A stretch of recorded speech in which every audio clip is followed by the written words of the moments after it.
कौसल्या सुप्रजा रामपूर्वा सन्ध्या प्रवर्तते उत्तिष्ठ नरशार्दूल कर्तव्यं दैवमाह्निकम्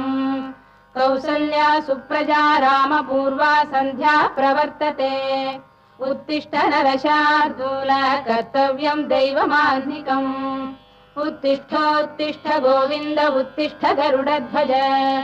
उत्तिष्ठ कमलाकान्ता त्रैलोक्यं मङ्गलं कुरु उत्तिष्ठोत्तिष्ठ गोविन्द उत्तिष्ठ गरुडध्वज उत्तिष्ठ कमलाकान्ता त्रैलोक्यं मङ्गलं कुरु मातः समस्त जगतां मधुकैटभारे वक्षो विहारिणि मनोहर दिव्यमूर्ते श्रीस्वामिनि श्रुत जनप्रियदानशीले श्रीवेङ्कटेश दयिते तव सुप्रभातम् मातः समस्त जगतां